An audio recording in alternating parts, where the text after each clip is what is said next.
Welcome one and all for the webinar from ASET, Amity University, Haryana. As you are aware, AUH is known as Research and Innovation Driven University. The birthday of Honorable Chancellor Dr. Asim Chauhan on 28 September 2020 is celebrated in the campus as Innovation Day. Every year, 1 week prior to the celebration of Innovation Day, many activities of research and innovation were conducted and displayed. This year also, amidst the pandemic of COVID-19, EUH is organizing webinars from renowned resource persons and carrying out the research and innovation activities. The present webinar is one of the series being conducted by Amity School of Engineering and Technology under the banner of Amity University, Haryana. We thank the Honorable Chancellor, Vice Chancellor and Pro-Vice Chancellor for their motivation, support and guidance for carrying out these activities. I wholeheartedly welcome today's speaker, Professor Ajay K. Mishra from University of South Africa for this event. Rashi, for you now. Thank you, sir, for giving the opening remarks on the eve of the celebration of Innovation Week 2020. So I would like to introduce Dr. Ajay Kumar Mishra to one and all. Ajay Kumar Mishra is a professor at the Institute of Nanotechnology and Water Sustainability at College of Science, Engineering and Technology, University of South Africa, Florida. Professor Mishra recently has been recognized as fellow member and also chartered scientist at Royal Society of Chemistry, UK. He received his BSc, MSc degrees in 1997 and 2001 respectively from Purvanchal University, Jaunpur, India, and MPhil and PhD degrees in 2003 and 2007 respectively from the University of Delhi, India.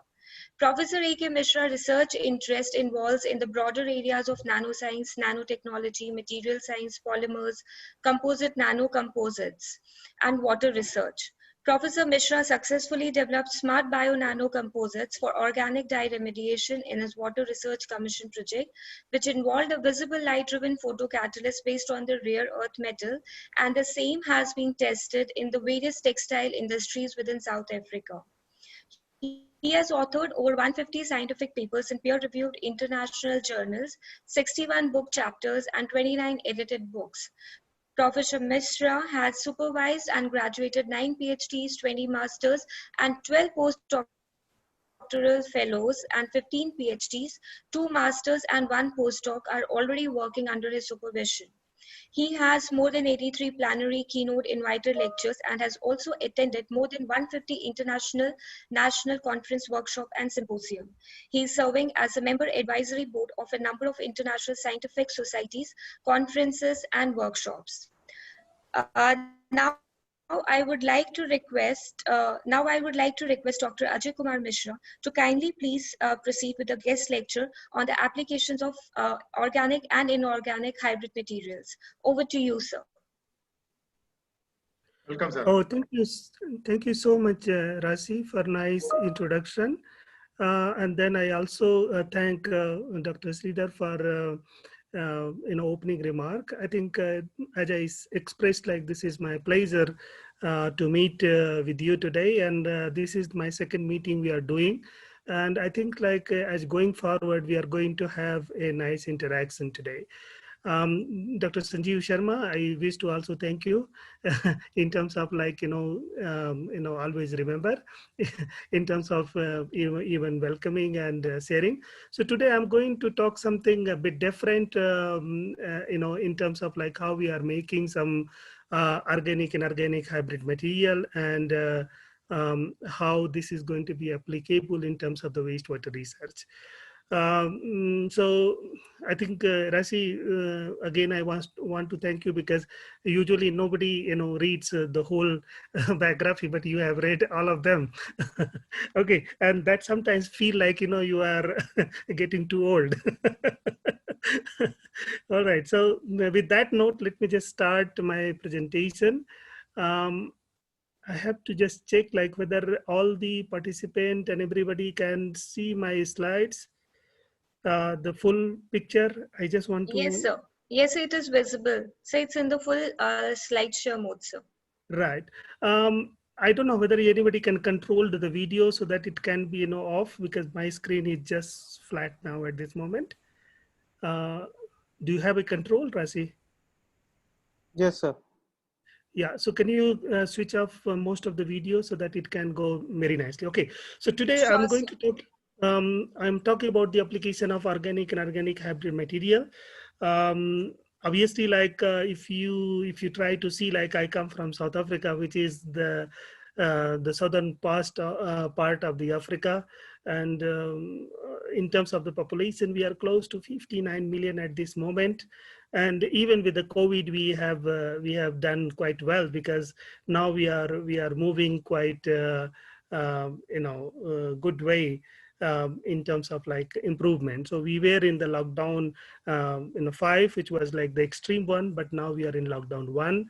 Even the death rate and other things is quite improved. So I think we did quite well in that sense. And obviously, like I wish actually like our own native country, India, can also do, because I see the statistics is also coming down. But nevertheless, let me just try to tell, like I am, staying in Johannesburg itself. So just to give you a little bit more idea about South Africa, like we are 59 million people, and we have around close to 9 provinces, 11 official languages. The racial, demarcation, if you have to see, like it's around 80% population is black. It's close to 8 to 9% is white, and close to 8 to 9% you can say it's Asian, which means like Indian, Chinese, Pakistani, Bangladeshi, everybody you can try to count there. So out of 9 provinces, like I am based in Johannesburg, which is Gauteng province, and there is 2 big city you might be knowing, which is Pretoria and Johannesburg. So if I have to elaborate a little bit on the Johannesburg itself, like Johannes means gold and Berg means mine. So it's gold mine. So every 100 meter, if you have to walk around, you can see. And you can see the live picture of Johannesburg in the night. How does it look like? And then the campus, the main campus, you can see for this is the main campus looking like, but we have around close to 77 campuses in total. But that is not within only in South Africa, but also other side. So as I explained, actually, like you can see this is a place of gold, platinum mines you can see, and then city is also known as like nickname Joji or City of Lights. That's how it goes. But the whole idea comes like how we can be very responsive in terms of nanotechnology, because I'll go through a little bit more details in terms of like how the nanotechnology was coming together in the beginning. But if we have to see right here in terms of responsible nanotechnology, I have to play this. I think most of you have seen this movie called Spider-Man, but many of you may not be aware, like this spider feet is made up of nanoscale fiber. So those things should also comes to our daily routine in terms of research, actually, like although we are looking for the use of nanotechnology, but how we can be responsive in terms of the toxicity. So with the phrase, it goes itself like with the great power comes great responsibility. So obviously, like our responsibility lies more in terms of like how safer way we can try to use. But if you have to talk about this nanoscience and nanotechnology, and if you go to the Google search, it's more than 1 million hits immediately comes, and there is a lot of bigger terminology is also coming there. I'm not going to go those kind of more details, but what we are looking actually like on the government and the industry, like how the millions of dollars in the nanotechnology is getting invested, and those things is how going to be more beneficial. So is this the next IT which we are looking as a huge salary? Obviously, that is a matter of thought. One can think, or can it stop aging and cure cancer, or can it get me safe water? is nanotechnology factual or a figment of imagination? So obviously, like these kind of questions, we need to think, and some of the solutions lies within. We have certain solution if we have to talk about, like, can I get me safe water? Obviously, if you see your own house, you have the RO system. That is one of the, the discovery coming from the nanotechnological help, the filters and the membranes, how people are trying to use. But again, as I told, like how we are going to go towards the responsive nanotechnology, that goes like, is this nanotechnology is risky? So that is a bigger question. So we need to separate what is fact fiction are between hype and hope. So those kind of questions I bring to all the researchers, how we are going to go towards this nanoscience, nanotechnology. But in terms of like coming for the water disinfection, if you have to see, there is a variety of metals. If you see like the silver, copper, zinc, titanium, cobalt. So there is a newer type of dynamic materials is being exposed. And then what they are trying to do actually, they are having different kind of groups. They too try to interact with each other, and that's how like in terms of the water disinfection, it goes there. So I'm not going to go more details, but I just wanted to little bit highlight on that side so that you are a little bit aware what I'm trying to talk about.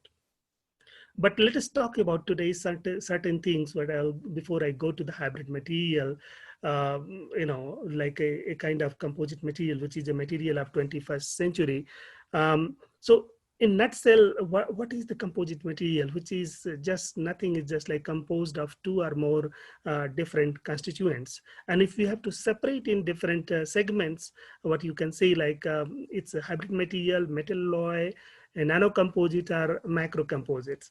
And you can easily see from the diameter how you can play around in terms of making the hybrid material or nanocomposite material or the macro composite material. So the whole idea is like, if we try to engineer the material, that's how the whole application or the properties used to change. So why we are looking this? Why we are looking this kind of composite material or hybrid material? So we are looking, the goal is to create material with specific combination of properties by combining different molecular building blocks in various ratios and by controlling their mutual arrangement. Why? Because we are controlling at the nano level, and if we can control, we can have a larger surface area, and then we can try to see the application what we are looking. And I'll be a little bit more focused into like how we are going towards the wastewater treatment later on and the scale. But if you have to see between the composite material and the hybrid material, and if you have to go like how you can compound, and that's how you can control between the macroscopic phase and the nanoscale building blocks. And those things are quite important in terms of like how you have to control at the nano level. So with that note, let me just bring to your attention today that whether it was existing in nature, obviously it is. And these are the, this slide especially like quite, important just to see for you, like, Ernst Haeckel. I don't know, many of you are known, but there is a paper published in Nature itself in 1904, where they were trying to, bring this kind of, the structure, what is coming like as a natural form of this organic and inorganic hybrid materials. And then if we have to go for the more application point of view, then you can see like this is going towards like a packaging material. Obviously, you have to tailor the property, which is like a gas permeability. It goes via the polymer and silica itself.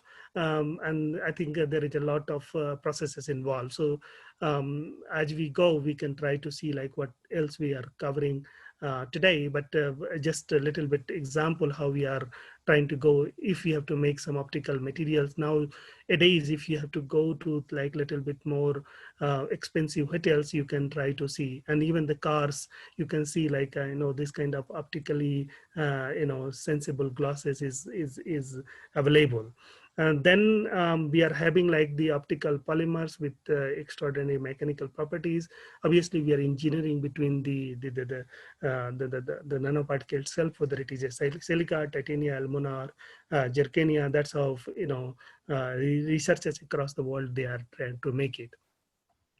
But in terms of like polymers for decorative application, nowadays you can see like most of the good houses, people are putting this kind of hybrid material as a decorative pieces in their houses, and obviously like it is not very dangerous or toxic, so, and it looks quite pretty. Then obviously like electrical conductive polymer. So we have a variety of example as we can try to see. Now, the idea is like if we are looking behind this application, then as I told in the beginning, like this is the material for the 21st century. What we have to see, we are looking on this salient feature, which is the characteristics of the both constituents. This is like existing naturally, which is nails, hairs, horns, skins. Obviously, like it is a tailor-made material. And then again, we have to play around the size. So that's how we can see the features. If we have in our mind, then we can try to see actually like how we are going to go more further. So if we have to talk about this composite material, which is a kind of hybrid material we are talking about, then we are going to have some precursor, and then these precursor is going to be in the form of molecular precursor clusters, which is like nano building blocks. Then alkyl substituted organic polymers. I think I'll go a little bit more details on that. Then pre-formed nanostructure. So those are the precursor materials we are also working. Then if we have to talk about the classes of sol gel hybrid material, that is like why we are looking more there. So this is like a physically interwrapped component, functionalized inorganic network, interpenetrating network, and dual network. So that is why like we are more looking there. But in terms of like the challenges, that issue in terms of the preparation, if we have to look there, we need to also find out actually like certain things, what should be our objective. So whether it is homogeneous, so that is the one question we should have. Is it going to be a stable distribution in terms of like how we are going to go in terms of the phase separation? Then the interaction in the two components, how they are strongly interacted with each other. Then we have to see about the structure property relation. That is very, very important factors right here. Then we have to go around and see inclusion of functionalities. Obviously, like how we have to do the tailoring of molecular structure to nanostructure to microstructure, and that is like being resonant. So the whole idea is like why we are looking this kind of tailoring, because we are RTL this structure design, and obviously like all these properties is quite important in terms of what kind of application we are looking. So if you have to see the approach to prepare organic inorganic hybrid material, you can easily see like this is one side is like a precursor chemistry, and other side if you see the building block up approach. So in terms of the precursor chemistry, if you have to see, then there is a chemical interaction change, properties of the precursor, then properties of final materials are different to the precursor, and then how we are trying to make it in terms of like the sol gel, the organic polymers. I'll go a little bit more details like what I'm talking, but Little bit on the introductory note, I thought like, let me just share with you.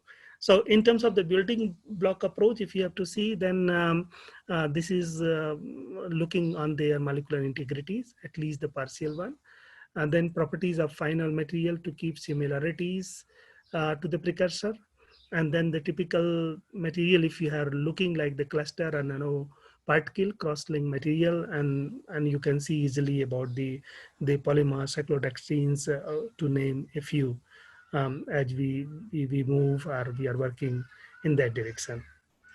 So then the question comes like, what are the techniques to prepare this kind of organic and organic hybrid material? There is a lot processes is there, but the most popular one, what I try to highlight today is like the polymerization and polycondensation process. And then there is a very well-known salt gel process or the self-organization process. So these are the three main, processes which is involved in terms of like the preparation of organic, inorganic hybrid material. But in terms of like the salt gel process, if we have to name one, like how we are going to go, and prepare. So obviously, like we go with the hydrolysis and the condensation, and if you see there is a metal alkoxide, and if you hydrolyze, that's how you can get your the resultant material. And then we go further to do the condensation process, where it goes the cross links, and that's how you go. And then in terms of like the moiety, if you have to say, there is some research moiety, and then there's some metal moiety, so you have to change, actually depends what kind of resulting material you are trying to prepare. So in terms of like, if we see this hydrolysis and condensation process, it goes via two ways, whether it is going to be acid catalyzed or the base catalyzed. So we try to use both ways, where we are using the acid. Sometimes we are trying to use as a smaller quantity, like with the hydrochloric acid, we try to do, and then the base, like we are trying to use the methanols and others based on with the precursor material. So obviously, if you have to say with the acid catalyzed, what is happening is there like yield primarily linear or randomly branched polymers. So what you are looking, those kind of things you need to see, actually whether you have to go with the acid catalysis process or the base catalyzed process, which is like yield highly branched clusters. So those things is quite important to all of us in terms of understanding, like what kind of materials we are trying to make it. Then in terms of like, if you have to go for more understanding, because we know now like what is hydrolysis, what is condensation, and then what are the acid catalysis process, what are the base catalyte process, then it comes right there, like in how the whole process is happening in terms of the final product using the salt gel process. So we have the salt processes, the salt, via with the esterification, you can say like we are making some gel, and those gel, it can go to the supercritical extraction or the solvent evaporation. Then it goes to the aerogel or aerogel, and after drying, you can get the dense glass. Obviously, if you are going to the salt processes, you have the salt fibers.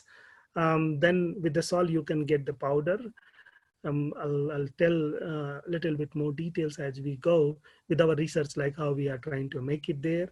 Then with the salt, you can go with the aerogel film. Then by the heat treatment process, you can get the dense ceramic film. And you can easily see from this slide, like in terms of preparation, this is quite important, because all these things is going to directly affect in terms of the whole properties of the resulting material, and obviously that affects directly to the application of the material.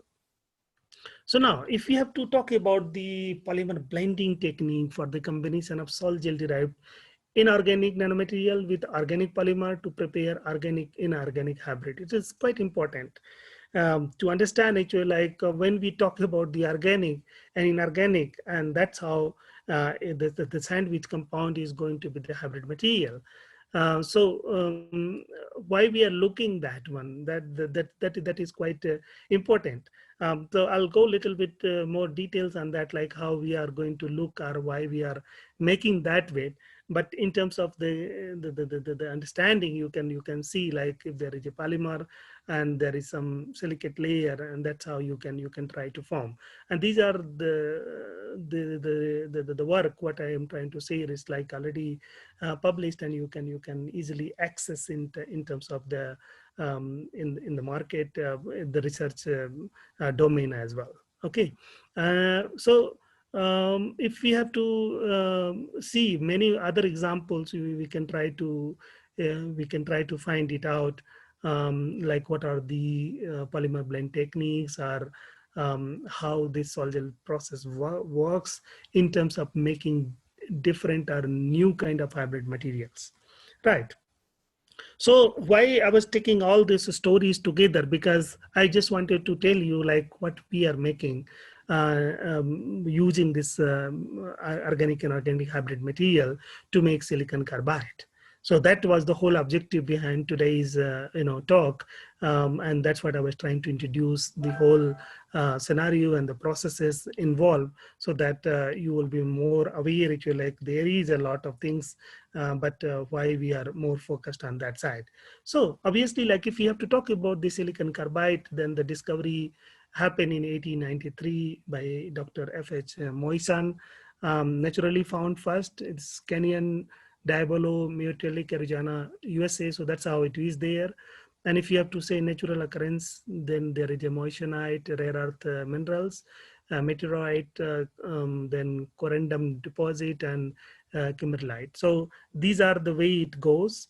And obviously, if you have to see some of the structure right there, you can see the silicon carbide is also known as a carborandom, and it is compound of silicon and carbon. The chemical formula is SiC, and it occurs in nature as the extremely rare mineral moissanite. So this is quite important to understand before we go, like why we are making.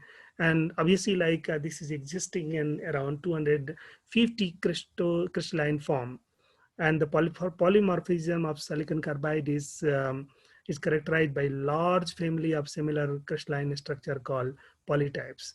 So there is a variety of polytypes of silicon carbide is available, but we try to focus actually in two of them, but one is more dominant one, which is, so we'll go a little bit more on that.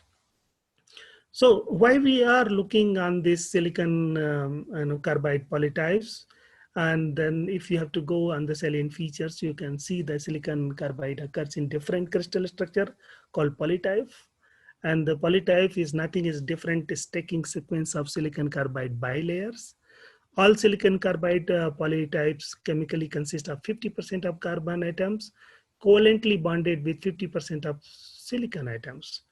And the common polytypes, you can see 3CSiC, 4HSiC, 6HSiC, and then obviously like it is the electrical device properties are non-isotropic with respect of crystal orientation, lattice side, and surface polarity. So those are the things which is very important. But in terms of like the polymorphism, what I just now say, for understanding, you can see like this is a similar crystalline structure, identical in 2 dimensions, but differ in third form. So this layer of silicon carbide is stacked in unique sequence. Number of polytypes, as I told you, like it's around 250. And the common occurrences of polymorphs is alpha silicon carbide or beta silicon carbide. Obviously, like in terms of the alpha silicon carbide, you can see it's like if you have the temperature around greater than 1700, it's around like hexagonal crystal structure.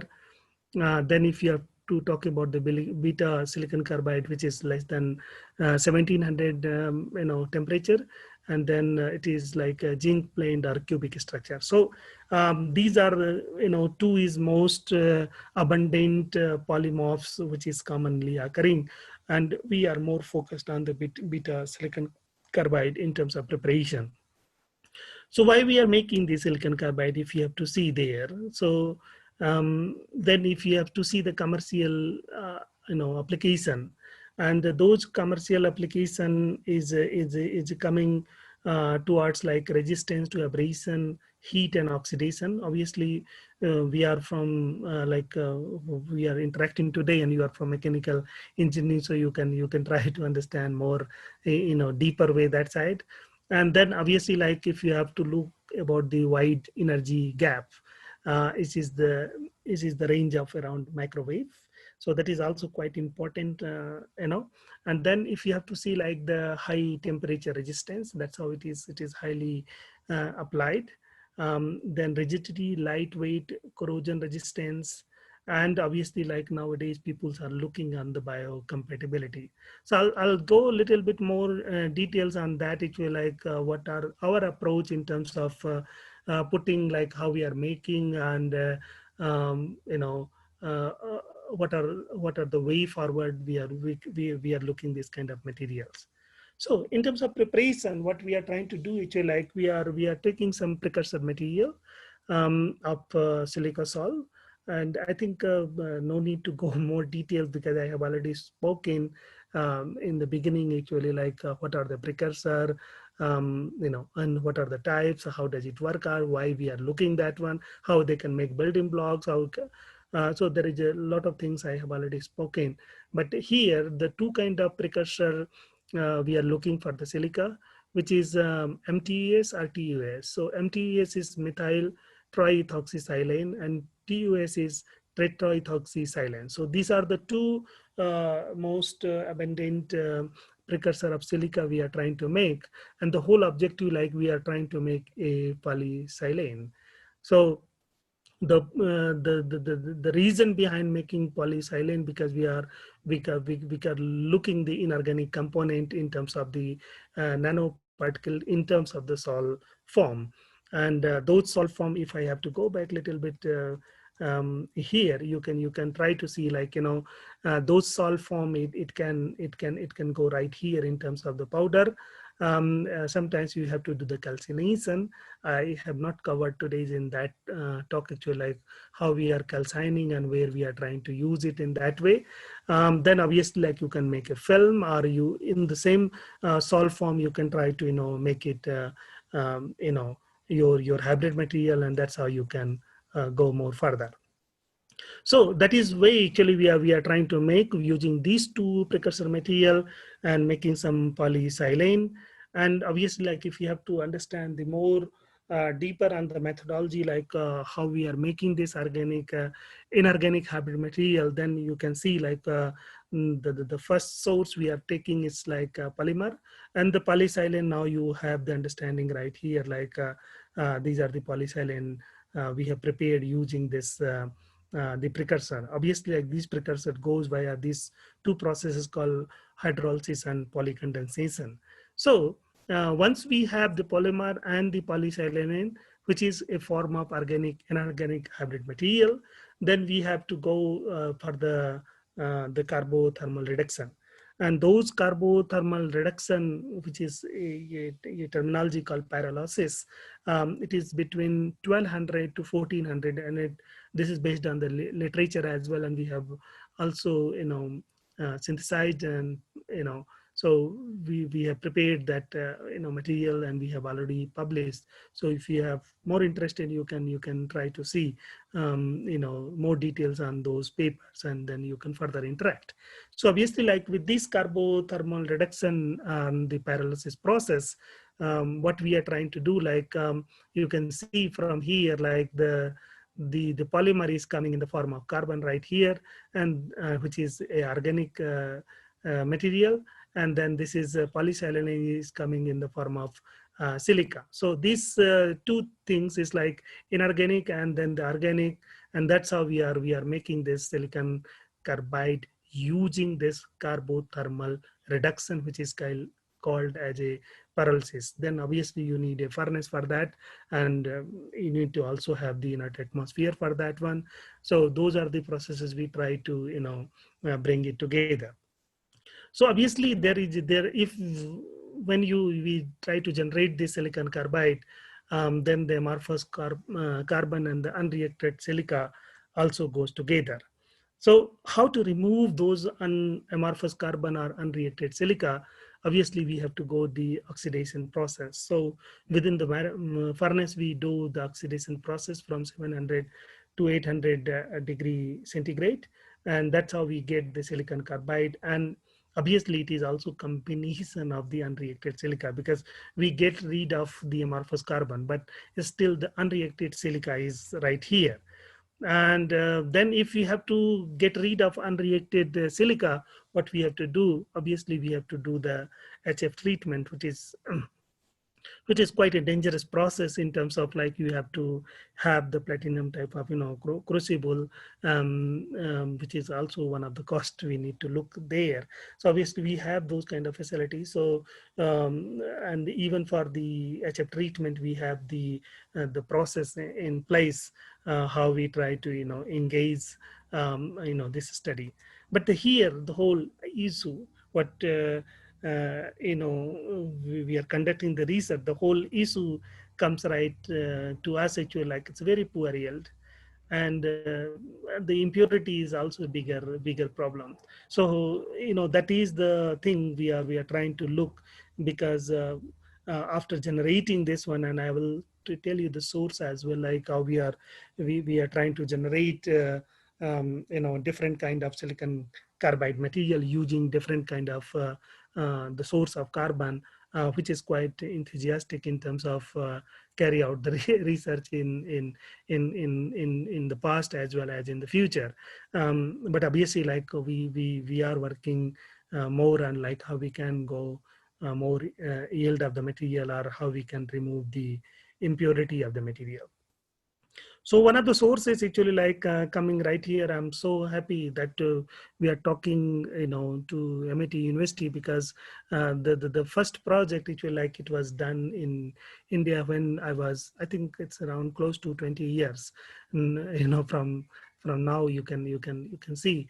So we had a project from Ministry of Environment and Forest where we wanted to remove the polycyclic aromatic hydrocarbon from coal tar pitch. And obviously, like we were using those two standard techniques, which is the solvent extraction or the thermal. So the whole idea is like once we have the heat treated one, or we have done the solvent extraction process, then the material is almost like useless. After that, what we are going to do? So then we try to do the carbonization process, and that's how we try to understand actually like how much carbon is there and whether it can be formed. So after that removal of polycyclic aromatic hydrocarbon, and namely it was benzoapyrene what we were dealing there. So obviously, like when we removed it, so we go to this kind of process of Sol-Gel process to make the polysilane, and then we have this the carbon source coming from the coal tar pitch, and that's how we make this silicon carbide. So obviously you can say that is the waste material, which is like in the form of the processes it happen, but later on actually like we try to make use. But again, the problem what we discovered, what I have just shown you from the last slide actually like that is the poor yield, and in terms of the impurity was also a bigger issue. So that is a very good way of seeing. But if you see the second picture, which is this one here, if you go to the previous slide, like we talk about the source of carbon is the polymer. And here we took the polycarbonate, and you can easily see the pictures. It's quite nice, quite amazing. Even the uniformity you can always try to see that way. So that was also quite good, and it took also very less time in terms of the production or the publication. But nevertheless, what I wanted to say more on your side, actually, like the third aspect what we try to cover. The third aspect what we try to cover, actually, like we try to take the source of carbon from the waste. And I think most of you are aware, actually, like, you are writing nowadays very nicely on the paper, and you are quite good there. But just to make the paper process, if you go to the industry, you will be quite amazed to see, actually, like how they are making. But obviously, like with the pulp and paper mill industry, they try to have a lot of lignin right there, and obviously, like coming from the black liquor. So the whole idea is like from the lignin there is a lot of carbon present right side there. Obviously, there can be sorry, more challenges on that. But what we did, actually, like we took we went to the pulp and paper mill industry, and we extracted the lignin out of there. And obviously, like we took the source of the inorganic material, which is the polysilane, in terms of the precursor what I mentioned, both MTUS and TUS. And then we have done the carbothermal reduction. I can little bit go back to just to show you, like this is the whole processes. So in terms of the polymer, here is the source is coming from the lignin, which is coming from the pulp and paper mill industry. And then the polysilane is coming in terms of like these two material what I talk about, like whether it is MTUS or TUS. And that's how we make together, and finally we get this compound called silicon carbide. So that's how we did. But again, if you see the whole picture right there, you can see with those processes, it is like a little bit lumpy. If you see there, and there was a lot of nodes we have discovered. So we were trying to find out like whether they can be joint, so that we can combine the making some like linking those things together. But obviously, like the size was quite interesting in terms of the length of the fiber. You can also see from this the TEM transmission electron microscope photograph. And then the second one is like with the kraft lignin. So we buy from the market, which was, and you can see, but there is both pictures are quite different. This is from the straight away from the pulp and paper industry, and this is from the kraft lignin. And these are just HRSM images that we have tried to put it there. And obviously, like this research has been also published. So if you want to have more details, we can see there. And if you see like this whole bunches, if we have to go more details on that, and then that's how we try to conduct this the HR TEM, which is high resolution transmission electron microscope. And this is only for the paralyzed sample. I wanted to say today with you. And you can see like this is looking like a bamboos. So the moment we try to discover this one, and the guy who was doing the TEM, he was quite happy. And I think I remember like quite a few months he just put it there. He's very well-known researcher, but he put it in his screensaver, so that he can show to the people like from the waste what you can generate. And it is quite nice. So what was happening right there, like what I was trying to share with you, like how you can generate some junctions. And that is, you can see we try to generate the Y junction, which is like in terms of joint we have done. And those like if you have to say the crystal structure, how it is looking around. So that was, and then we also concluded like it is going in the form of like beta silicon carbide. Obviously, like there is different terminologies. There are the techniques you can try to confirm with that way. So, and you can see, like, if you have to go like a more internal morphology analysis, and then you can easily see actually like like how the crystallographic data is looking like in this one. And the important thing behind this, if you try to recall, and I go a little bit more further to understand like what is here. If you see this picture right here, and it is looking like bamboos, and then what is on the sides. So those things is quite important, because if we have to carry on more further, we need to know, because we are looking more application, more yield, and the purity of the compound. So obviously, like when we did the study, we did try to find out like these are nothing, those the outside border is nothing, it's just like it's a silica, and then the inside is the silicon carbide. So then what we have done actually, like that's how we conducted the HF treatment, and that's how we get the pure silicon carbide. Okay, and you can easily see from this graphics very well. So then the question comes again together, like how like this is a beta or the alpha. So obviously, like we have to conduct the Raman and the FTIR, and you can see like the peak at 805, and that is also supported by the literature that this is a beta silicon carbide. And obviously 475, it is showing silicon O, oxygen silicon, unreacted silica. And then if you have to talk about the 1100, that is OSIO, unreacted silica. So those are the quite important things what I wanted to say. But what is linking to this kind of organic and organic hybrid material what we have prepared, it's quite important, because if you have this material right there, which is the together with the silicon carbide and the silica, right there, then obviously like you can functionalize, and you can attach with the DNA. So that is one of the application we are looking.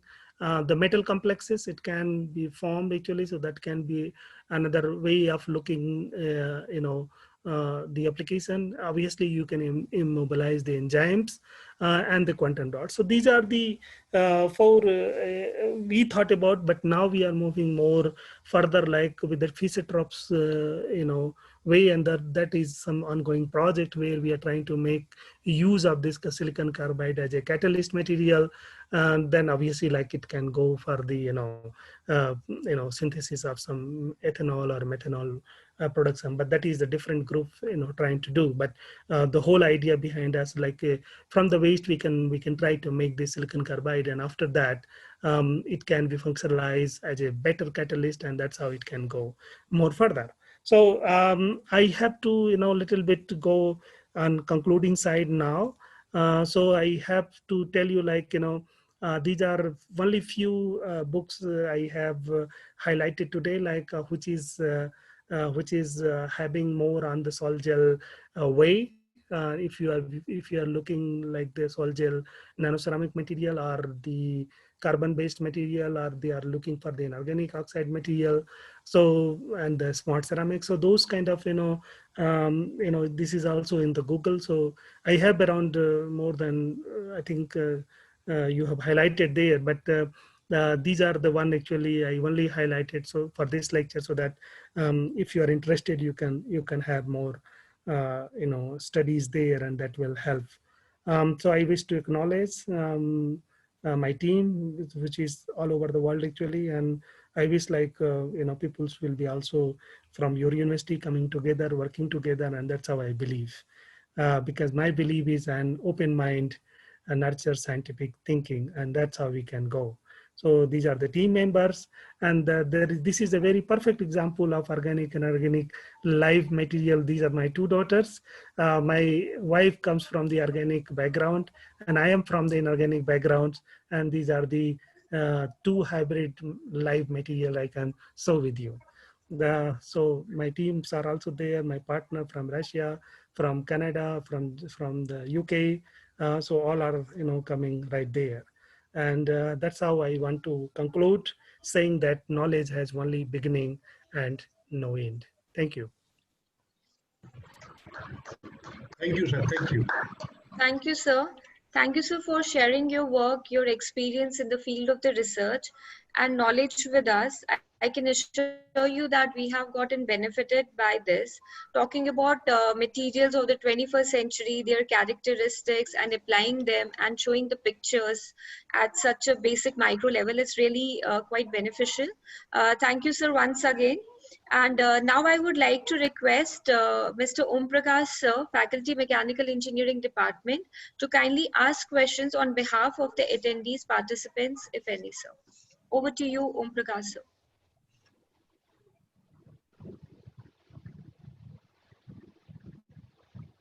Om Prakash, unmute yourself. Now am I audible, sir?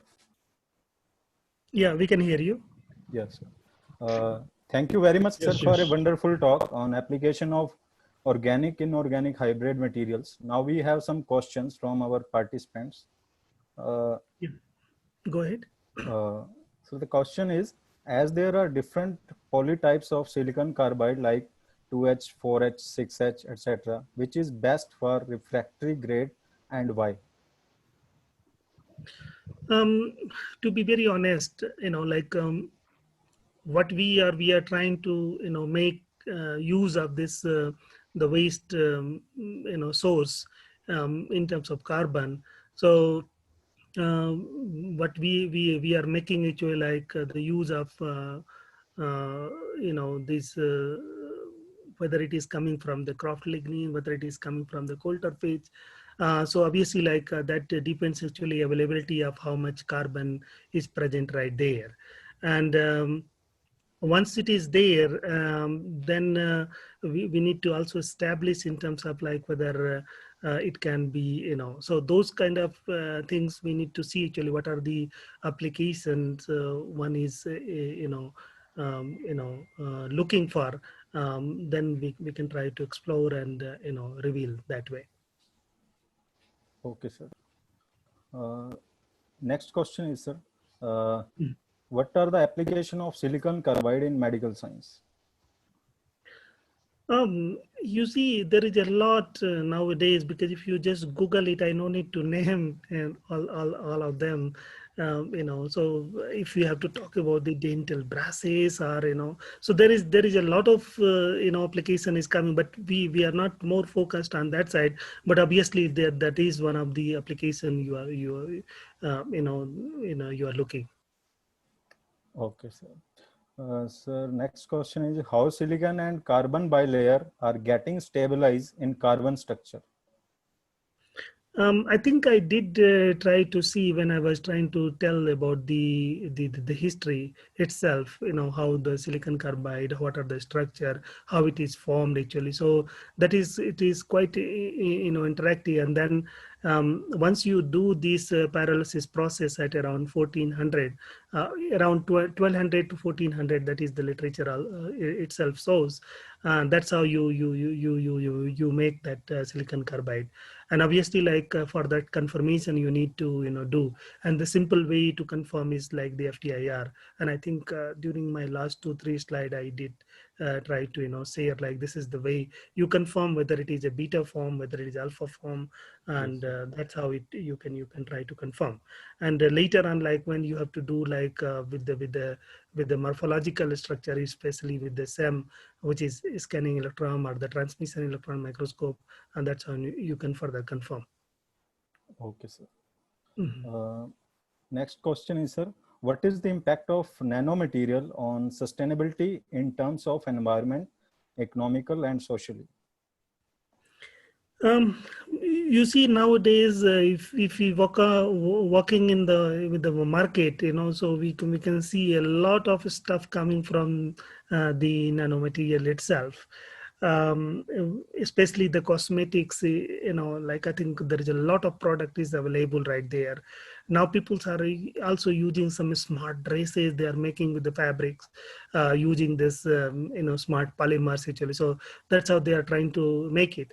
But the idea, if we have to see, we need to be also, be careful in terms of like the toxicological effect, because once we employ there, we need to also see whether it is leaching, and then again, like one of the aspect of the research what we try to do to clean the water.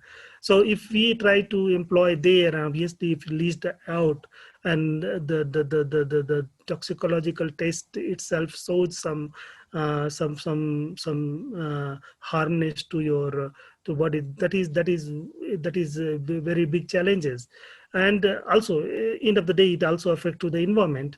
And the biggest challenge is what we are trying to face with the polymers itself. If you see, like there is a lot of debates is going around, and we can see actually like how to come up. And now this pandemic things with the COVID, you can see like a lot of polymers is being used actually, the plastic they're using by the mask and the protective way actually. So that is way, but we are also trying to be more eco-friendly in terms of looking the aspect actually, like how we can try to be more eco-friendly and public safety way by utilization of certain kind of this nanomaterials.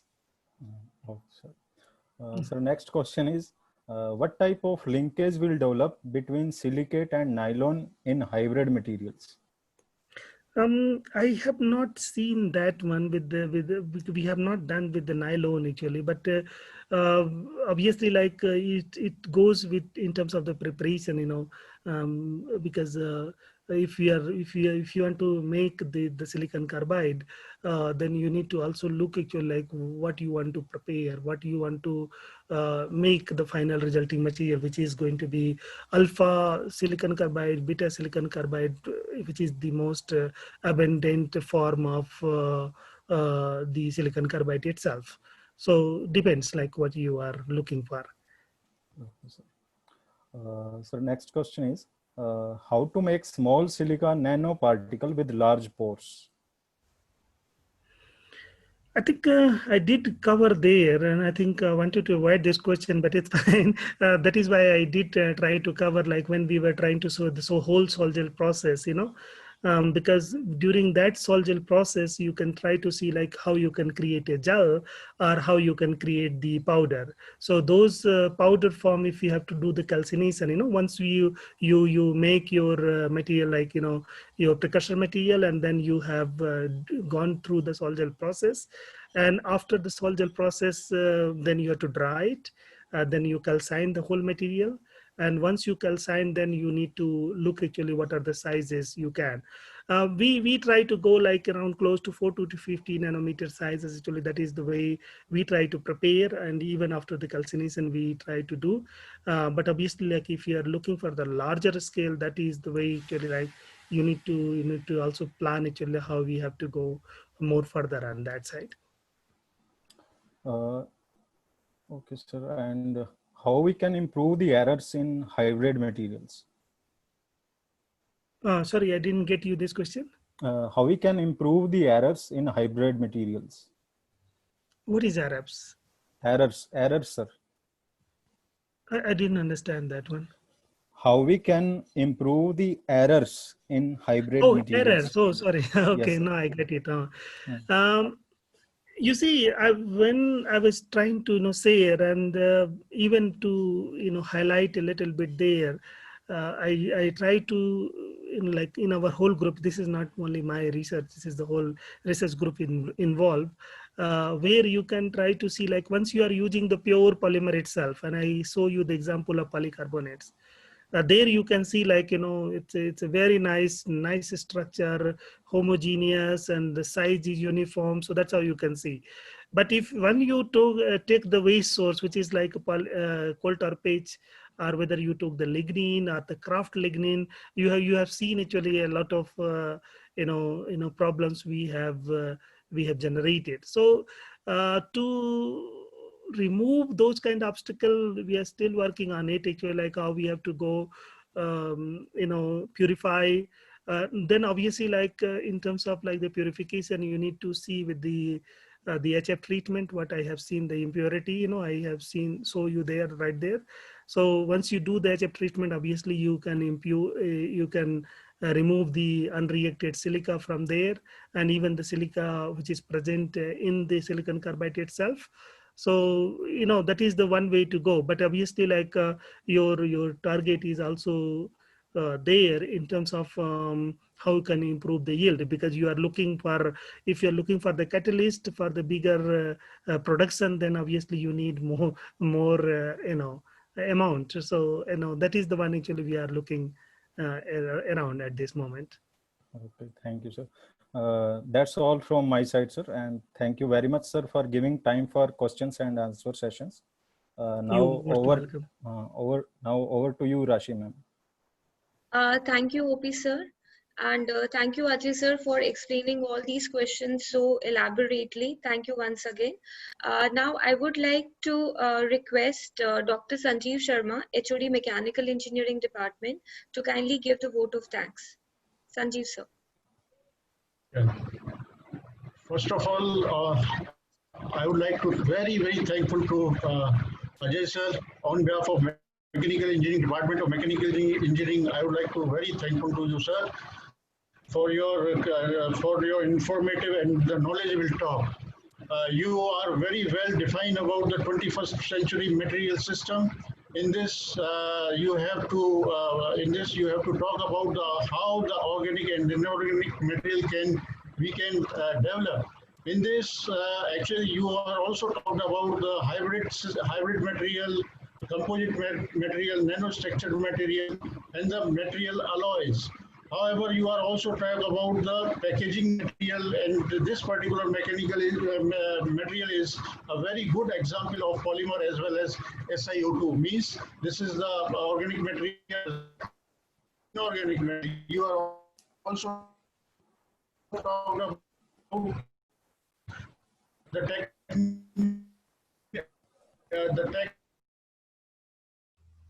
technique we have to use in industrial application, because of these are having very good properties, like it is having a hardness property, good oxidation property, heat resistance property.